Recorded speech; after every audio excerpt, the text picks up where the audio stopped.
What's up guys, how are you? This is Chi once again making a Guild Wars 2 video for you. This one I thought it would be really cool to do because a lot of people skip this type of stuff or simply don't know about it. So I did this video to show you some places and some things about the lore that you might not know and that are cool to explore, and you can explore them yourself. So my number 5 is actually a kind of hidden place in Guild Wars 2 in Queensdale, located in the Godlost Swamp that you might know because of the Shadow Behemoth. So there's a lake there in that swamp that you can enter and that you can go underwater, and that place is actually the ruins of the Temple of Ages.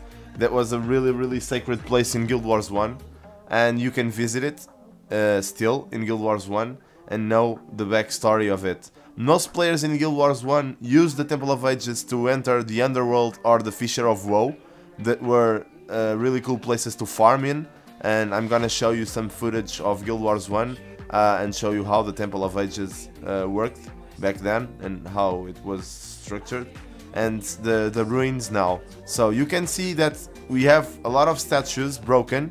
That's the only thing that was left from the destruction of the temple. You got the statues of the gods, you got Melandro, you got Cormyr, you got Grenth, and those are the statues that are located there.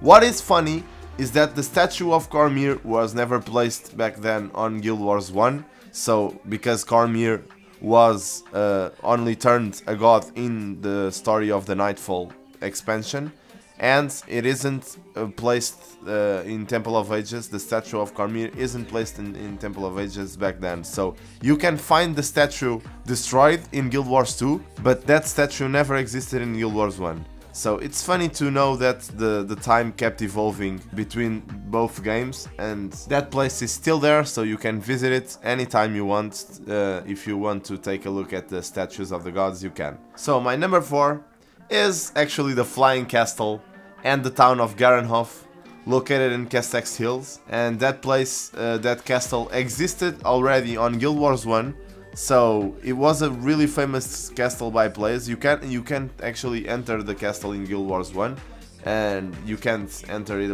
as well on Guild Wars 2, but it's actually funny to look at it because that castle has a really interesting backstory to it. So I'm gonna explain to you.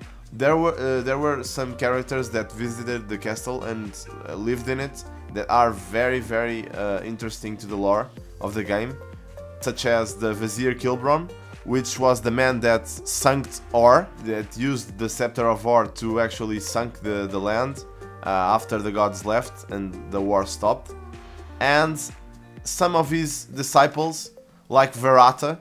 Verata was a necromancer that you can find on the press hearing of Guild Wars 1, which was the episode when Ascalon was destroyed by the Shar. And you can find him there before that, when Ascalon was still in one piece. And you can talk to him and actually interact with him, do some quests with him. And then Verata disappeared, and you find Verata again after some time on Guild Wars 1, near that castle, which means that he was a disciple of Vizier Kilbron. He played a lot with undead, he used to do a lot of experiments with undead, and people actually said that when you talk to people on the town of Garenhof, you discover that a lot of the villagers go live to the castle and then they disappear, and no one from the town actually knows where the people are. So that gives the idea that Verata is still alive, and that's really odd because like 200 years passed since Guild Wars 1 ended. So it's strange for Verata to be alive because it's just a human necromancer. But as I said before, Verata used to do a lot of experiences with undead, so he might actually found the secret to eternal life. So this is an actual piece of lore that many people speculate about, and it can actually happen on Guild Wars 2, that we have to confront Verata again. And when you speak to the villagers, they speak about a person named Isgaren. That person named Isgaren could be Verata, but what actually doesn't make sense in this whole story is that Isgaren is actually characterized by the villagers as a nice person that helps the villagers, that gave them the elementals, and that's really strange because that doesn't match with Verata's profile. So if you want to explore more of this, you can find Garenhof and the Flying Castle on Kessex Hills, on the right bottom part of Kessex Hills map. And you can go there and explore it and talk to the villagers and know more of this and actually find some things about Verata and the lore on the internet. Just Google it, guys. It's funny to find this stuff for yourself and to actually have your own perspective about this. So my third one is actually something that a lot of people talk about because it's about a possible new race on Guild Wars 2.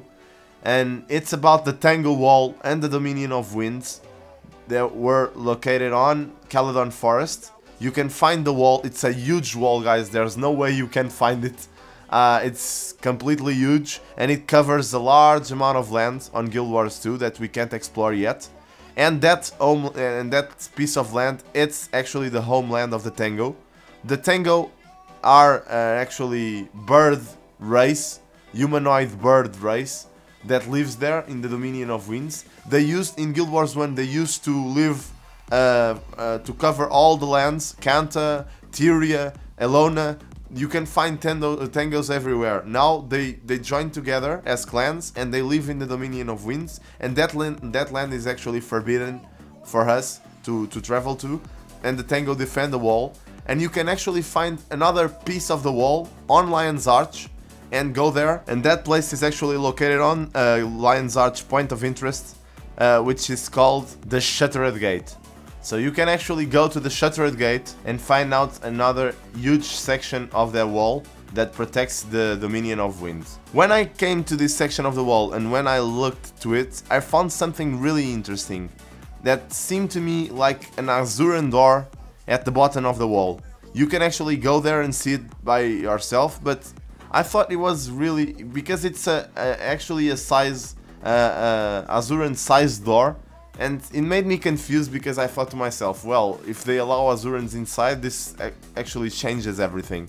Because the Tango are actually like a samurai based race. They really value honor and nature, and they actually respect it a lot. So they are actually a neutral race. They don't fight for the dragon side or for our side. They are neutral, and they are still deciding for which side to fight for in Guild Wars 2 story. So my second one is the Crucible of Eternity, that most of you know as the dungeon, and most of you don't explore the actual section of the map on Mount Maelstrom that is actually called the Crucible of Eternity and is actually a inquest base, and has 6 rooms that are particularly interesting.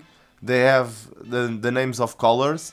They have the violet room, the black room, the red, the blue, and it's actually those rooms. Actually, when you enter there, you find that the rooms are made to have some kind of environment on them. So the red room actually has lava, the green room has like jungle stuff, and when you enter those rooms, it gives you the idea that they are conducting experience on dragon magic, and in fact they are, because when you do the Crucible of Eternity dungeon, you discover that they are working on a subject alpha that can use all the dragon skills. So these Crucible of Eternity rooms are using dragon power to build something or to create something that actually we don't know anything about, and it's really curious to explore that. Another thing that you can find on the Crucible of Eternity is a huge beam of light that is actually spread from the ground to the air. And when you go underwater and you see where the beam is coming from, it's coming from a hole on the ground, and this gives you the idea that that beam may actually be a ley line, and that ley line is actually something they are extracting to use to conduct their experience on dragon magic. So this is actually my theory about the Crucible of Eternity, that the Inquest found out pretty sooner than us that the dragon magic is actually something that we can use on our favor, and they are actually exploring it. So you can go to Crucible of Eternity without entering the dungeon, of course, the section of the map on Mount Maelstrom, and explore it and have your own thoughts about this. So we come down to the first one, and my first one is actually the Priory Library. You can find it on the Derman Priory headquarters, but you can only enter that section of the Derman Priory if you are a Derman Priory member. So you can't be a Vigil or Order of Whispers member to enter this. So when you are a member of the Derman Priory, you just go to their headquarters, enter on that section that says enter on the Derman Priory, you enter, and in one of those rooms you can find the library. Before that, you can explore all the rooms. You have particularly interesting information from the NPCs. You can talk to them, they'll say a lot of stuff, interesting stuff about the lore. You can find Ogden, and that is really interesting because he's one of the dwarves that survived the fight against the Elder Dragon Primordus that we haven't met yet. We only met him as a statue on Eye of the North, Guild Wars 1 Eye of the North. And in the other rooms you can find really interesting information. But in my opinion, the most interesting information you can find is by reading those books on the Derman Priory Library. You can find a lot of stuff about the dragons and their history and their power source, and you can find stuff about Scarlet, the one that destroyed Lion's Arch and the one that awaked the Elder Dragon Mordermoth. You can find stuff about her that were placed there before, so it gives the idea that that library is actually always updating on books and you can read them all the time. So guys, go there. It's something that is really interesting to see. Go to the Derman Priory, go to their library, read those books because it's really interesting for the lore, and you actually end up knowing more stuff about the Guild Wars 2 story than you actually know. I know a lot of people don't care about this, but this is actually fun to know because Guild Wars 2 has a lot of lore and a really interesting story behind it, and it's actually cool. You can spend a lot of time with your friends doing this. When you're done with your dungeons and stuff like that, you can actually explore the game more and know more stuff about the lore. So guys, these were my 5 actually unknown facts on Guild Wars 2 that most people skip. So you can actually visit those places, see for yourself. I hope you enjoyed this video. If you liked the video, please subscribe. I tend to do a lot of Guild Wars 2 videos, as I mentioned before, so you guys would certainly like my videos. I actually upload a lot of videos with League of Legends stuff and Counter-Strike and stuff from my stream, so Guild Wars 2 videos always come out once a week, so you guys can actually see them when they come out. So I hope you enjoyed the video. I'm leaving now. Thank you very much for watching once again, and bye bye guys.